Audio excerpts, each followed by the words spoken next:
trabalho de graduação, força e alavanca aplicadas na prática do jiu-jitsu.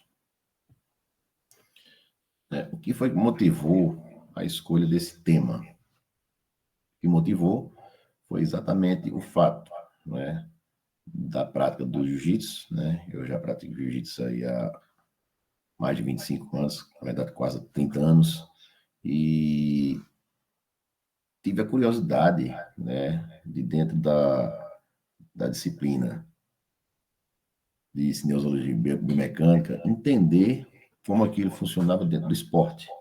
Tá certo? De que modo aquilo poderia ajudar, né, a você a melhorar, certo? Qual é o tipo de força e alavanca, embora na prática você já conseguia fazer isso, mas de fato tentar juntar esses conhecimentos, né? A ideia não é você entender como é que isso vem a funcionar, certo? E é impossível a gente falar de força, a gente falar de alavanca, certo? Sem falar de Newton e de Arquimedes, né? Então a ideia foi tentar alinhar, tentar juntar essa coisa teórica, essa coisa prática, para entender como é que isso pode funcionar no nosso cotidiano, né? Eu sempre falo, enquanto professor, que sou também na área de matemática, eu costumo dizer que o ideal é o aluno conseguir perceber, conseguir enxergar, né, aquilo que está sendo estudado de forma mais prática. Então, de forma rápida, falar um pouquinho aqui, né, das leis de Newton, né? A primeira lei de Newton, conhecida como a lei da inércia, diz que um objeto em repouso permanecerá em repouso e um objeto em movimento manterá sua velocidade constante, a menos que uma força externa seja aplicada sobre ele.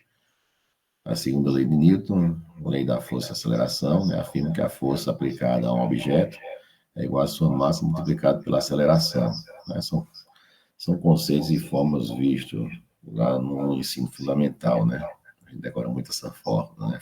Força é igual a massa vezes a aceleração.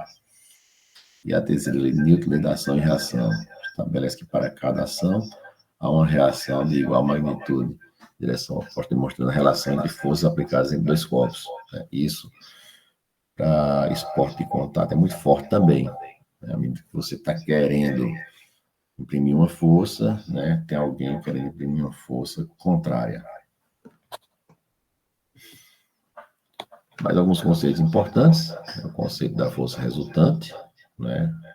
É importante entender que as leis de Newton se aplicam à força resultante, que é a soma vetorial de todas as forças que atuam sobre o corpo. E a força normal e força-peso, conhecida como lei de Newton, essencial para resolver problemas envolvendo movimento, forças e interações de objetos de diferentes contextos. Muitas vezes, para resolver esse problema, é necessária a utilização dos conceitos de força normal e força-peso. Então, também bastante utilizada no jiu-jitsu, né? Principalmente quando o adversário está sobre o outro, né? Soltando essa força-peso, vamos dizer assim. Arquimedes e alavanca. Uma frase famosíssima de Arquimedes, né?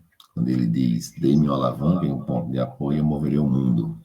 Né? Então, são conceitos bem antigos, como a gente vê Arquimedes, ele, né, viveu no período aí antes de Cristo, mas são conceitos que ultrapassam milênios, certo? E que tem uma aplicabilidade aí que terá por toda a eternidade, acredito eu. A força aplicada ao jiu-jitsu, né? A gente sabe que o jiu-jitsu tem aquela coisa de que a ideia é a técnica, né? A técnica sobressai, um esporte bastante divulgado. O Brasil a gente conhece como sendo celeiro de lutadores de jiu-jitsu, certo? Mas a ideia é que a gente possa usar a força aliada a essa parte técnica também, tá certo? Como essa força ela pode me ajudar, né, na prática do jiu-jitsu.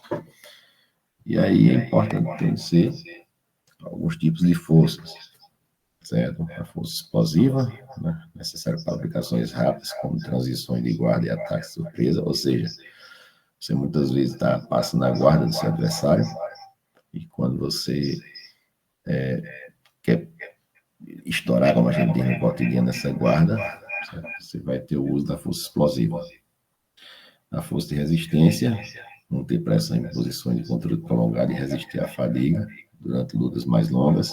Então, às vezes, acontece ao contrário. O teu adversário está passando a tua guarda, faz uma certa resistência, né, para evitar que ele passe.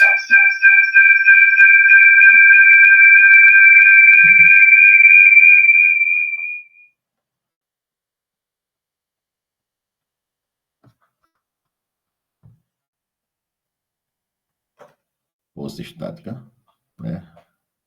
A força estática, ela é, como diz, crucial para sustentar posições de imobilização e impedir tentativa de escape do oponente.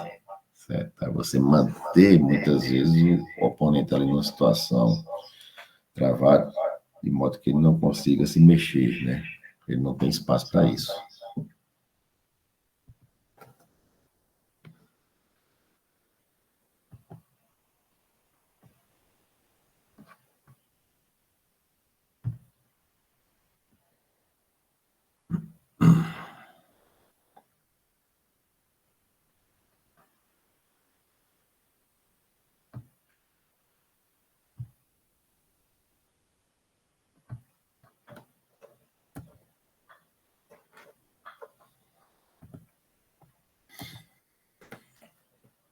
Bom sistema de alavanca, basta utilizar também no jiu-jitsu, certo?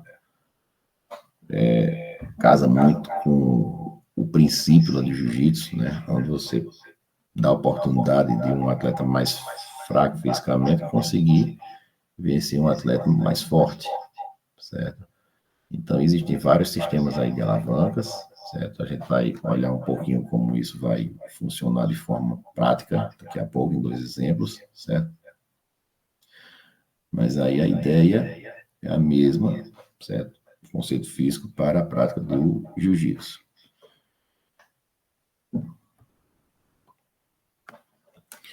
Então, a gente consegue perceber aí, né, no primeiro momento, no adversário, o seu braço esticado, totalmente esticado no tatame, então ele está com os 3 pontos de forças determinados aí, sem ter nada de forma contrária. À medida que o adversário, certo, ele no ponto 2 consegue elevar, né, o braço do atleta que está de branco, a força que está no ponto azul para baixo e a força lá no ponto preto, com a perna para baixo, por conta das pernas do adversário que está de kimono azul, ele consegue imprimir a força exatamente no ponto vermelho para cima, tá certo? Fazendo essa pressão necessária para que o oponente ele consiga bater. Se a gente observar por um outro ângulo, a gente teria isso aí, certo? Que a elevação do quadril e os pontos de apoio aí, né, com as setinhas mostrando exatamente para onde estão sendo exercícios das forças. E aí funciona exatamente como se fosse uma alavanca também. Essa chave conhecida mais no jiu-jitsu como armlock. Uma outra situação muito comum é quando a luta começa, que ela começa em pé, que os adversários estão trocando força, né, em sentidos contrários aí.